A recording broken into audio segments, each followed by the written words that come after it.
back, and it's so good to have you on the show with me this morning. It's already 17 minutes past 9 o'clock, and we're going to delve straight to our conversation this morning. I'm Obiaki, by the way, and this is your number one family, lifestyle, talk, and urban radio station, Super 93.3 FM Port Harcourt. So before that break, I told you I was going to go, we're going to be talking about the federal government's policy on the compulsory use of the mother tongue for teaching, especially primary school children, those in government schools, and it's compulsory. And part of the argument has been that, you know, lots of our culture, a lot has been lost, you know, has gone extinct because of the loss of language and many languages in Nigeria. Nigeria has been said to have over 250, and some people have said it is way more than that, and a lot of which have gone extinct because a lot of people who know how to speak it, who knew how to speak it, stopped speaking it to the next generation, and the next generation came, and after the previous one died, that was how all of that knowledge died with them. Now, joining me this morning in this conversation is a man who sits, of course, on the board of HyPrep. He's an environmentalist, former president of MOSOP. He is a statesman in Rivers State and a strong voice as far as Ogoniland is concerned. And I'm talking about Ligbosi Piagbara. It is such a pleasure to have you on the program this morning. Oh, thank you for having me here, and also good morning to listeners. Compliments of the season. Compliments of the season to you. You look, I was telling you that you look better than, you know, the rest of us do. Good to see you too. Yeah. Okay, so let's delve straight to the conversation about the federal government's approval of mother tongue as compulsory language for institutions, primary school especially. Tell us how relevant this is at this time, from your own perspective. Well, I think first and foremost, we must commend the federal government for this initiative. I just want to let you know that it didn't just happen. It is coming within the context of, you know, last year, the United Nations through UNESCO declared 2022 to 2032 as the International Decade for the world's indigenous languages. Right. So what you see happen, actually Nigeria response to that decade activity within the context of the International Decade of the world's indigenous languages. So it's a welcome development, I think, for the first time I'm seeing Nigeria showing some determination, I mean, to do something right. Because this struggle for language preservation and revitalization had been on, I mean, when I was still president of, when I was still working with MOSOP, even before I became president of MOSOP. In 2005, I did what we call the shadow report to the United Nations Convention on Elimination of Racial Discrimination, where we made strong argument about the fact that the language policy in Nigeria is destroying other language. In fact, there is a particular section of the Constitution that talks about the development of the three majority languages to the exclusion of the rest languages. Right. And we raised concern about that is discriminatory. And if Nigeria signed onto the convention, that what they are doing in Nigeria by reifying three major languages is at variance with the provision of the convention. In its concluding observation, the committee actually raised concern and recommended to the Nigerian government that beyond the three major languages, that the government should invest resources into developing other languages. Now, when Nigeria was to go for the UPRO review in 2009, I organized a team from Niger Delta, and we did another report where we call Nigeria, UPRO, and the Niger Delta. Language discrimination, one of the issues we also still raise in that UPRO recommendation. And I think that even in the UPRO recommendation to Nigeria, they still raise the concern about language discrimination. So I think for me, I mean, for the government at this point to take this sort of stand is welcome. But beyond that, I think that it is a call on all of us. Right. Today we talk about the triple crisis of climate change, biodiversity loss, and pollution. One thing I've been discovered is the important role of language in biodiversity preservation, and which is also being looked at within the context of the climate change and traditional knowledge. If there is this thing that the Time magazine said many years ago in 1987, he said the loss of a language is not just the loss of incomprehensible tongue, but the loss of an entire civilization. Every civilization grows on the wings of language. Right. And once a language is gone, that civilization is gone. I mean, there was a time we were growing up, people talk about Latin. Today, where is Latin? It has gone extinct. With all the beauty, the diversity, and all that, that is gone. So it is quite important for us now to seize the moment that the government has formally said this thing has to be taught at all levels, Right. to go beyond a mere platitude of talking. We need the government to follow that up with demonstrable action on the ground. And this is the best time to do it. You know, when I spoke with your colleague and I said we need to do this thing now, it's a time that most people travel to the villages with their children, and in their attempt to show that their children are civilized, they go to the village and ask their children to speak in English. In order to demonstrate how my children are civilized and speak English, they wanted to speak English to the commoners in the village so that they would say, oh, this one has gone to the city. But that is totally wrong. In fact, it is best to use the opportunity of our children being home now to learn how to speak with other children in the local language. Because we all learn from our home, we learn from our families. The families should now become the basis to teaching that language. It's not all about the federal government has passed a policy or the government. No. I think for me, the call is now on our families. What they came to do us in the name of civilization, all they attempt to kill us. It's only about civilization. The English language is not in any way better than my language. Well, because they want to, when they came with all colonization and imperialism, the first thing they have to destroy is your own language to make you look like a second-class citizen, to make you look like subhuman, in order to impose their own sense of superiority upon you. So the first thing they do is to take away your language, give you that language, so that, they say the man has started speaking the Englishman's tongue. So it's all about imposing their own superiority upon you. And that is how we ended up in the way that we ended up. Okay, so speaking about, because initially you talked about how determined, the Nigerian government is, the federal government, in carrying out, as a response to, all of the agitations which led to the United Nations, first action.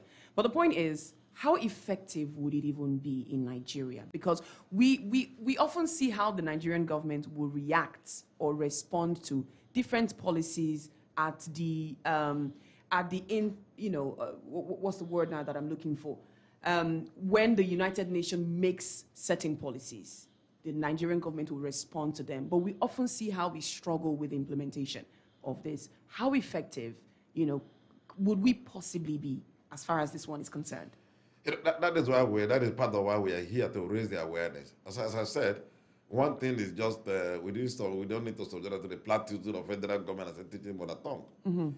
Now we need to revise our entire national policy on languages. Right. As I said, national policy was anchored or built around a tripodial arrangement of 3 majority languages, and any other person cannot do what they want to do on them. I think we need a clear national policy on language that recognizes the importance of every single language in this country. Okay. The latest Wikitongues data is saying that we are losing a language in every 2 weeks. Wow. Now, we said we have over 7,000 languages in the world, out of which almost half is going extinct. That is why it became a strong concern within the UN system to say, no, we need to do something. Because the beauty of life is all about diversity. Right. And once a language is lost, as I said, it's not just a loss of an incomprehensible tongue, it's a loss of entire civilization. So it's something that, and science has proven that when people are taught in their language, they do far better than when they're taught in a foreign language. And there are societies where we're seeing that happening strongly. So I think that, for me, the government will demonstrate it by reviewing and revising the entire national language policy. 2, they need to also revise the school curriculum that we had, from primary to university. And not just that, they need also to put resources into developing local, because even if you are going to say teach, if the teachers are not capacitated, If the teachers don't even know the language. Don't even know the language, how would they teach the language? For those of them who know, okay, within the week, as an organization, we started a process on the same thing. Right. Where I call a team of experts from the different language speaking groups in Ogoni to put them together. And I discovered that even Te, as today, what we call Thai is called Te, doesn't have an orthography. Wow. So we don't have an orthography of Thai language. So how do we proceed with even teaching it? So those basic things needed to be done, need to be done at this point if we have to move forward. So I think, as I said earlier, it's a combined fight. Right. It's a combined struggle from the community, from the family to the community to the churches, because it is the religion that was used first to destroy our languages. Either Muslim, either Islam, or Christianity. When Islam got to certain part of the north, they replaced their language Arabic language. And that is why most Muslims can speak Arabic, but they can't speak their own major language. The same thing happened to some of us here. They came with Christianity and came with English. And of course, we replaced everything with English. Of course, in the same way too, they also have been translating our Bibles into our different languages. Okay. After destroying, they came back to also help to build. But I think that, as I said, the family is the building block. And then the community. And then the social institution like the church.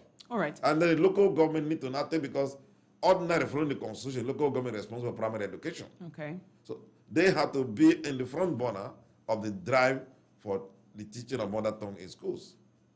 All right. Now, part of this report says here that the mother tongue that will be used in each school will be the dominant language spoken by the community where it is located. But in a state like River State, in a local government like Obiakpawani and the Port Harcourt City local government, where we have a lot of non-indigents, how would this even work? And the mother tongue in that locale in itself, isn't that further discriminatory to the other languages that may be spoken within that local government? Take Oba Ibe Mandoni, for instance, where I come from. We have so many people who speak a completely different kind of Oba language. We have the Egi people whose Oba is different.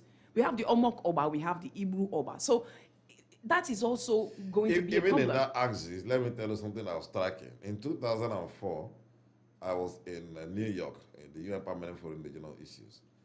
And then this issue, we had an agenda item on language. And then I made a presentation coming from Ogoni in River State. Right. After I did that presentation, a professor came to me and said, "Oh, you are from River State?" I said, "Yes." "Do you know Ogbogolo community?" I said, "I don't know. I know Ogbogoro, not Ogbogolo." Right. And he said he had been in River State and done a research on languages and discovered that there's a community called Ogbogolo in around that older axis. And this language, in fact, for as far as it is, has gone extinct. And then I came back, I started casting about for my friends who are from that axis. He said, entirely one of my friends who has been with me all these years told me, "Saro, that is my community." Wow. Well, we lost. I don't even know the language still exists. So the point here is that at some other point there was a time, because I think what the Parliament Forum does is that every session they try to put language discussion on the agenda. And they brought a woman, an old woman. She was the only survivor of a particular language in the Indian community, in one of those Indian communities in the US. But she was brought there as the last speaker. And the UN was at that time trying to see if she can still teach a group of young people. This one was almost getting to close to 100. And she was the last speaker of that language. Wow. So I think that no matter how diverse it is, we still need to try to see who and who is speaking what, and what we can do to encourage that teaching. For me, I think the first battle is let us all realize that it is important for us to preserve even the least language. Right.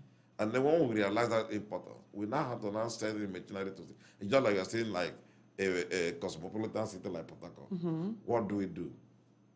Presently, of course, our curriculum recognize three majority languages. They are teaching them in secondary schools, so Igbo, Yoruba. But there are communities here. Right. So what do we do for those communities, like people who have grown up, born in Port Harcourt and all that? What do we do? So for me, these are discussions that we need to take further amongst the different actors. But in Ghana, that will not be a difficulty. Because the dominant, just like we said, the dominant community there is Ghana. The same thing in Gokana, the same thing in Tay. So those ones will be easy to handle. It's only in the cosmopolitan cities like Port Harcourt that you still need extra effort, extra arrangements to do. You know, in some societies where they're promoting multicultural education, language is not the multicultural education they are doing. If you go to Switzerland now, of course, there is German side of Switzerland, there is French side, there is Italian side.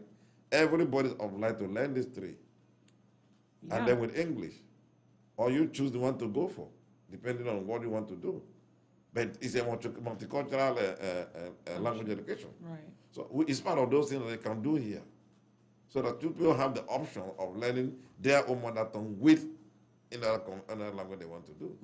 All right, at this time, we're going to just open the phone lines, take a few reactions, and then I'll ask you a few other questions. And if you'd like to join the conversation this morning, the phone lines are still open. And if you have just tuned in, we're talking about the federal government's approval of the mother tongue as compulsory language of instruction in primary school. So pretty much what that means is, as opposed to just saying you're going to teach Ikwere in a school that is situated in Ikwere local government area, you're actually going to teach them all the other subjects using Ikwere language, you know? And that's pretty much what that means. For you as a person, what do you think is the biggest problem that this policy will face in a country like Nigeria, in River State, for instance? Join us on 081-174-31021 and 0705-079-1021. Good morning, Super FM Port Harcourt. Yeah, good morning. Good morning, Honorable Chris. Go ahead. Good morning. Yeah, good morning. I greet your guest. Welcome. This, let me say this. Outside Igbo, Yoruba, I don't really know what Nigerian government wants. Nigerian government is just like, let me just use a masquerade this. You carry him this side, drop me. You carry him this side, drop me. I don't really understand what was their agenda before they removed history from the curriculum and they what is. So they don't know what is about to come. What is this thing, language, this is and that? It's language now. This language, is it going to reduce the price of bag of rice? What are we talking about? Language of what? All right. Huh? Okay. Let me say something now. In Ikwere or in River State, there is nothing you will say in Ikwere, people from the other side or the other side will not hear. There is nothing you will say in Igbo, they will not hear, unless maybe this person is pretending not to hear. I'm not reading Igbo. Anything you read in Igbo now, you read in Ikwere Bible. I will read it. But you know that there are many other languages in a state like River State. I understand. You go to Elele, is in Igbo they are speaking there now. Which other one now? But they have their language. That's the problem. They have their language. Yes. And the moment we continue to encapsulate them into the closest popular language. Let me tell you, they have their language. You are forcing them to speak that language. Language is not something you will learn. It comes from your mother's tongue. It comes from your mother's system. How can you learn? How can you not learn language, Honorable Chris? Really? Good morning, Super FM Port Harcourt. Good morning, presenter. Good morning, sir. What's your name? Where are you calling from? I'm there. Good morning. I am fan of God. Man. All right, go ahead, please. Yes. What you are saying, they are teaching languages. I speaking now. I can write from A to Z kind of language. That the one going to come out there is how much we do a thing. I will teach you going to people how to write, even in billions. Do your children know how to speak your language? My children don't see. Yes, my children all the time, whatever I spoke to them. And they speak back. They're fluent. Are they fluent in Canada? Back to me, everything. All right. It's not in Proverbs. Thank you. Thank you very much. Super FM Port Harcourt, good morning. Good morning, Obi. Good morning. Welcome, JJ. Yes, I'm Shakiri. I greet your guests in the studio. Yeah, good morning. Yes, I'm Shakiri. My wife is Kalabari. Now, my children are struggling between Shakiri in Delta State and and Kalabari in River State, and they live in Ikwere land. For me, as a person, the only option I think I have right now is to pay money. My children learn German language, Spanish, maybe Chinese, and those stuff put together. And none from your own part of the country, not even from your wife. No. I tell you why. I met a guy sometimes ago in one of the big hotels in Port Harcourt here. I think the Italians are very comfortable with the hotel. Those days you have them around, working in one of the IOCs. This guy can speak German, can speak Spanish, can speak Italian language. And he's paid heavily for just speaking language. Paid more than you can ever imagine. Because when the Italians come, he's the one that speak with them, and they have that confidence in him because they are speaking language. When the Germans come, the same thing. When the Italians, all of them like that. So he is the one that relates with them on behalf of the hotel. Can you beat that for this? So for me, I would not want to board my children with how to speak Ishekiri, how to speak Kalabari, and all those stuff. Take them to where they can speak some foreign language and they can make serious money when they go out of this place. Or even still be here, work in the embassy, and make good money. What is my business with Shakiri and all those stuff? All right, thank you so much. So it brings me to this question now, right? Considering that the world is becoming a global village, how important is this policy to Nigeria, considering that in the end, for the fact that our counterparts are not necessarily people in our locale, but they're like, our age mates, our people who are in the same line of business in other parts of the world. And we need to connect with them on that international level. How important is it for us to learn this one as opposed to learning French, Mandarin, Spanish, and all those other languages I think it is quite unfortunate to hear the last speaker, speak in the way he spoke. You are prepared to sacrifice your own sacred language for other languages because of some economic reasons. Now, what is the badge of identity? The biggest badge of identity is your own language. Right. So why is the Chinese putting money and every resource into developing the Chinese language? And you think they don't know anything by doing so? Why are they struggling every day to preserve their language, even when their children are outside China? Everywhere they are speaking their language. Why? Have you asked yourself why? Because they know that language remains the #1 symbol of cultural identity. Right. And they want to maintain that identity anywhere they are in the world. And you think that they just do that for doing sake? So then why do we call the policy of assimilation and cultural integration? Because what we want to do is to sacrifice some other languages at the expense. Yeah, nobody stops you because we are not entering a global village. Right. Notice nobody's stopping you from saying learn Chinese or learn Spanish. But as you learn that language, know that you are contributing to the development of that language at the detriment of your own language. What we are saying is, while you want to do so, don't sacrifice your own language, because once you lost you are calling yourself a security today. What do I know that you are a security person? Because a security is not just a name. It is known by the language you speak. So if today everybody who calls themselves security cannot speak the language again, because the first thing you tell a security man, you speak your language to know if he speaks your language. Very true. If he cannot speak, you disagree with that. He's not from your area. Absolutely. You doubt that the guy is not from your area. So you want to kill that one now because you want to make your children work in the embassy or trade? No. You must learn your own first. Why? For the purposes of interaction, you learn the other one, because we're in a global village. True. I mean, as I said earlier, there is a role that language plays in our culture. I mean, forget about that. Today, everybody says Christianity or this and that. We still know that there's certain thing you do in our culture that must be transmitted in our language. Yeah. Something happened to somebody in the U.S. recently. And he was arrested. And the police was to go to the house to conduct a search. Now, he had the opportunity of talking to the children and the family in his local language. But they don't know. To enable them get certain things out Right. before the security will come to the house. Right. Now, this guy couldn't communicate in his language to the children because it was before these guys. And the opportunity have also spoken to the children and the family to say, these guys are coming to the house, please take this out. But he couldn't, because even when they attempted, the children and the wife could not speak the language. And he cried. He cried because what they would have saved him from, this guy got to the house and saw the thing and cut it away, and he's still in detention as to speak. Okay. So if he had taught the children how to speak the language, he could have communicated with them, and those things moved away before the arrival of this group.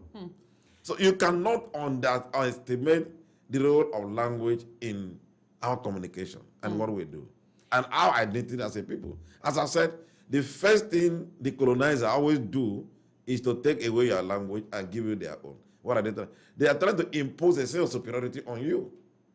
And we know that what that means. Because when somebody imposes a sense of superiority on you, you lost your own identity, you lost your confidence. Absolutely. And you already see yourself as a second-class citizen. That's what we are saying here. Today, I mean, everybody is now going back to national medicine. You can't even do that without understanding language. You can't do that because there are certain names of herbs that can only be better reflected in your, it's not English. All right. All right, let's take a few more reactions. 0811-7431-021 and 0705-079-1021. When we come back, you're going to tell me what your organization is doing as far as this policy is concerned, how the drive is to see that this policy and this vision really is actualized in this country. Good morning, Super FM Port Harcourt. Good morning. How are you doing? Very good, thank you. What's your name? My name is Pastor Gus Will Kina. Oh, Pastor Goswick, Kinam, welcome. Go ahead, please. Yes, I want to also use the opportunity to greet our guests in the studio. Good morning. And I think I agree with him 100%, the importance of our language. I remember when the Ogoni were migrating because of the crisis we went through, going through Benin to get out of this country. But there was an Ogoni man, a Ogoni boy anyway. His mother was an Igbo woman, married to an Ogoni man. And when he got to the border, it was difficult for the Ogoni boy to cross. And what happened, because he was an Igbo mother married to Ogoni man. But now it was time to display the importance of the language. He now began to speak Igbo. And because he spoke Igbo, he was allowed to pass through and get out of the country. And I think that our local language play a vital role. Even when we travel out of the country, we now discover that the Jew, you always know that they are Jews because they maintain their language and they become the symbol of their, the symbol of their Jewish origin. Yeah. So it is very important, I think, if the government is coming out with this, it is very important for us to encourage our local language because we need them. All right. Thank you. Thank you so much. Super FM Port Harcourt.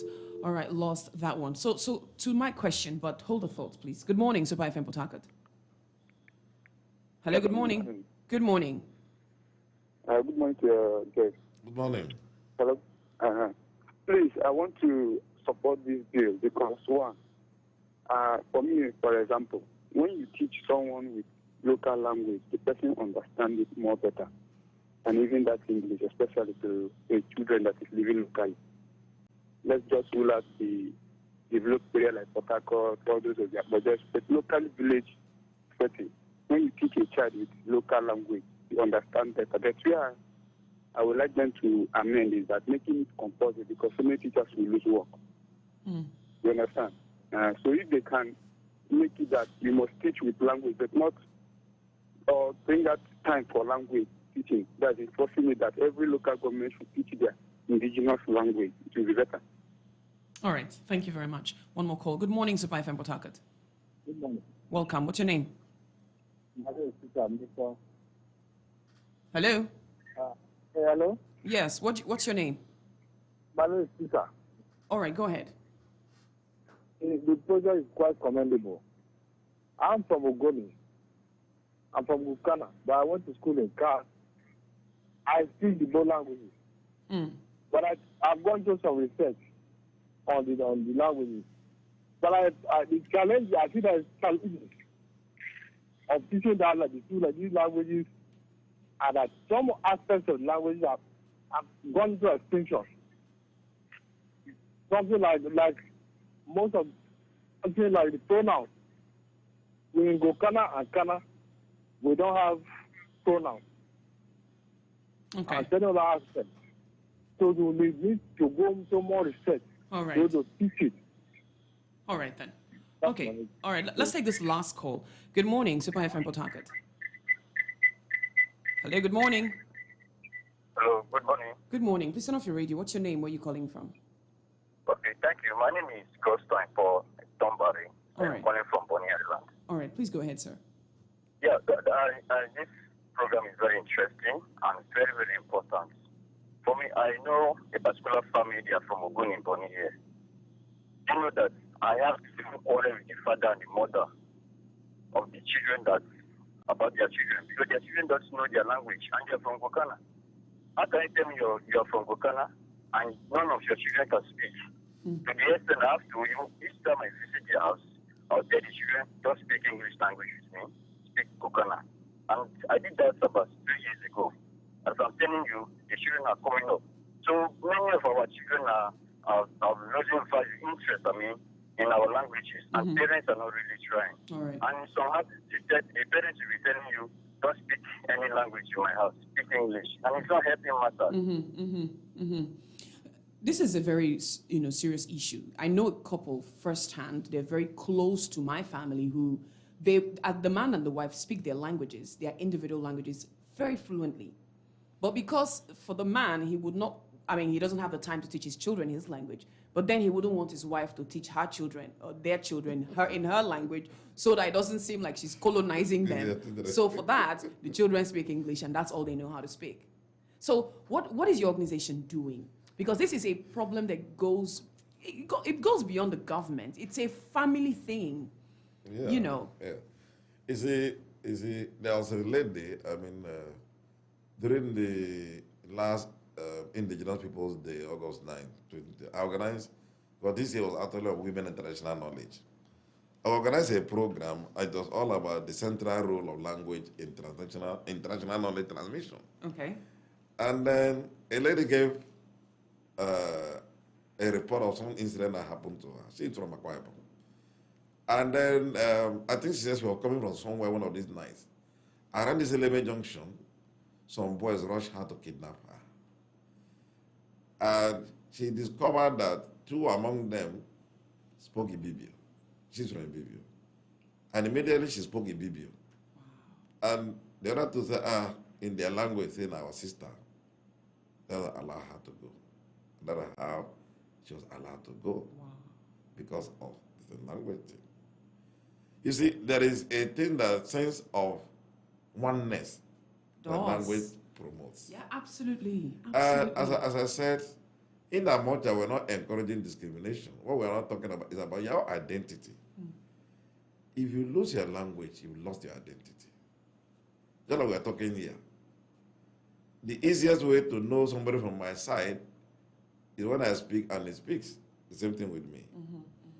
If you cannot speak, you will doubt the person, whether he's being truthful in saying you're from here. Yes. It's all about identity. There's no language that's superior, even the English language is not superior to your language. I agree. What happened was that when the colonizers came, they came with a sense of superiority, they came with a sense of being civilized, and they imposed that on you. And that made many people and many parents, in the name of civilization, to say, speak English. And it's still happening today. And it's still happening today. It's all because they don't also understand that over the years, they've lost what Martin Luther King would call their own sense of somebodyness. Right. Because they've lost that, and they just feel that the best way to be seen, to be civilized, is to speak. But that is totally wrong.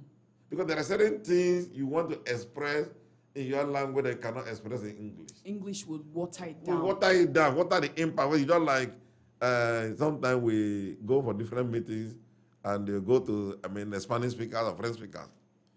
when they do certain translation, the Spanish man will say, no. He wants to say it in this his... is not the intensity we will say this thing. This is not how we say it. And because they have there's a way something you say is intense to them. And not intense like that in English. And sometimes you end up having two versions of the same thing. Right. Because that is their language. You can't take that away from them. So I think as I said, we've been on this journey. As an organization, what we've tried to do in the last few months, as I mentioned from August 9, we've been doing some sampling around, and then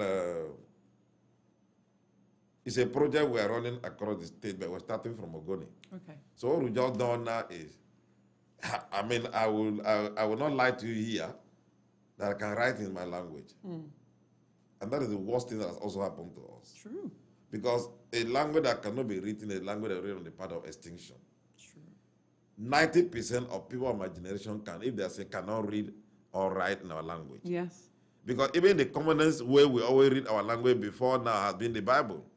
How many of us are going to read our Bible anymore in the kind of language?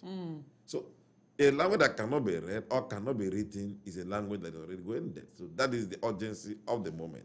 Wow. That many of people of my own generation cannot write in the Ogoni language. So what we are trying to do now, we've set up a committee, and the first task is even the counting system. How many of us can count beyond 1,000 in Ogoni languages? I can tell you. 1,000 is foul. I say how many? I'm just saying 1,000. 100 first. Let's start from 100. Many of us cannot. That is the truth. It is true. So what my organization has just done, we put together some experts to say, okay, let us see who can do the counting system from 1 to... I was even looking at 1,000. I said, no, President, we need to do beyond that. We need to do beyond that, even up to 1 million. Because that will help them to also start developing where it doesn't exist. True. And of course, there are other efforts in that direction too. Yesterday, I went to a book launch by Fegalo Mite, which was more about a dictionary of Gokana language. This same issue came up yesterday. How do you say 1 million in Gokana language? Okay. Local government chairman asked that question yesterday. So I'm telling that's what happened yesterday. Local government said, how do you say 1 million in Gokana language? And it was difficult for anybody to answer. Because even when demand, want someone answer with the English and say, no, you're adding million. What do you have to define million in Gokana language?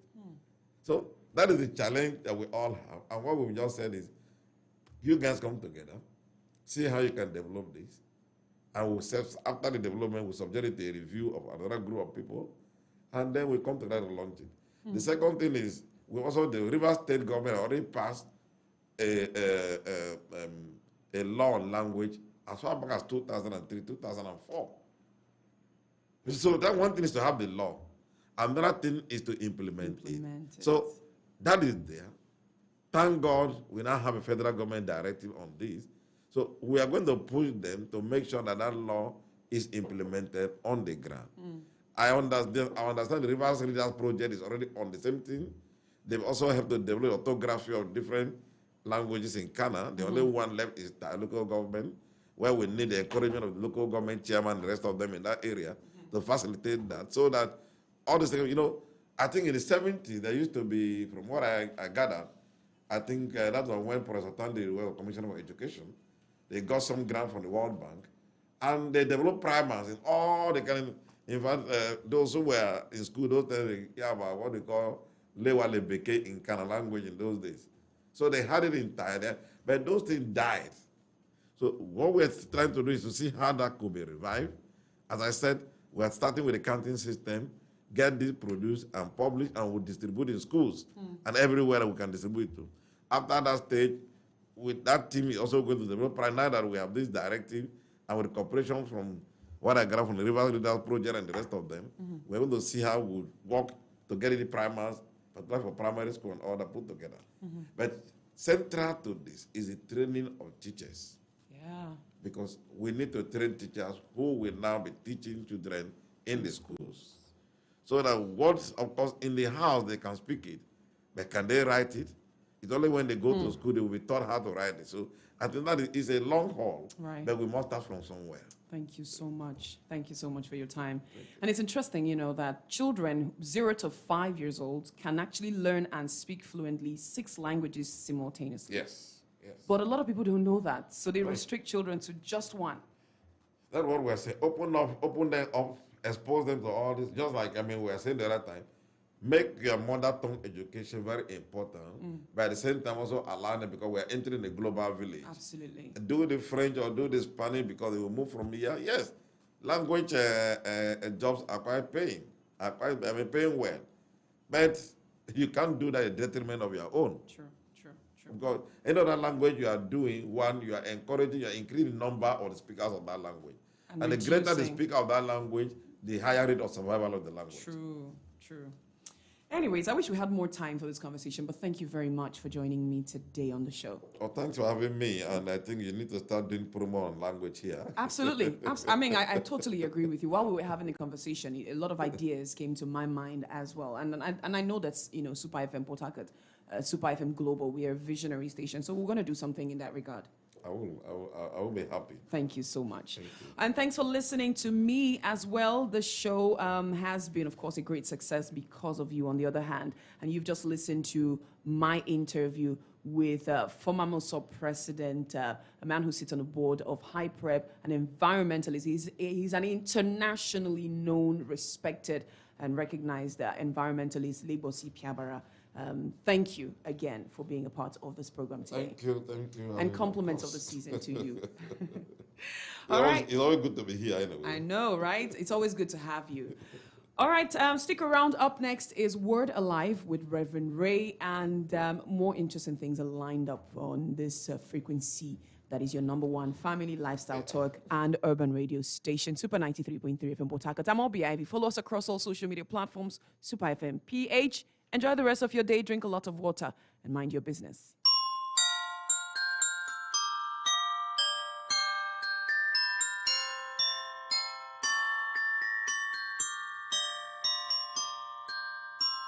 Ho, ho, ho, ho, ho! Merry Christmas! Merry Christmas! Merry Christmas! Merry Christmas! Merry Christmas! Merry Christmas! Merry Christmas! Super Christmas! Merry Christmas! Merry Christmas! Merry Christmas! Merry Christmas! Merry Christmas! Super Christmas from all of us on Super FM.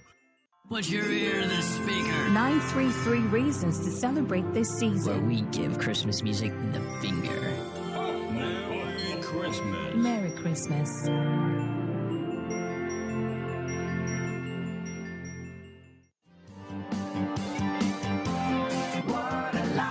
Welcome to Word Alive with Reverend Ray Okocha. In today's episode, Reverend Ray brings truth from God's Word to you that will change your life forever. Please stay tuned as we go into the teaching. God bless you. Word Alive. Last time on Word Alive with Reverend Ray. Hebrews chapter 13, from verse 5, he says, let your conversation, your manner of life, be without covetousness, and be content with such things as you have. For he had said, I will never leave thee, nor forsake thee, so that we may boldly say. He said something, so we boldly say. Are you boldly talking? So that we may boldly say. Let me show you something that James brings up here. Beautiful. James chapter 3, from verse 1. My brethren, be not many masters, knowing that we shall receive the greater condemnation. For in many things we offend all. If any man offend not in word, the same is a perfect man. See, your perfection is determined by the words you speak. God is telling you, you got to speak the right words. The Bible talks about things that been written even before you were formed. Psalm 139. Daniel had his very nice way of putting it. Daniel called it the scriptures of truth. So they've been written in the scriptures of truth. Psalmist also calls it in the volume of the book, it is written of me, I come to do your will, O God. And now, verse 16, let me read from the NIV. It says, your eyes saw my unformed body. All the days ordained for me were written in your book before one of them came to be. Did you see that? All the days ordained for me were written in your book before one of them came to be. So things have been written about you, what you will do every day of your life, things you should achieve. Are you getting it? Written in the books of God. And angels, your angels, okay? I don't know how many you have. Maybe 1, 2, 3, depends on the assignment God gave you. Elisha had so many. The servant ran to him and said, we are surrendered. My Lord, alas, we are surrendered. He said, oh God, open his eyes. Let him know that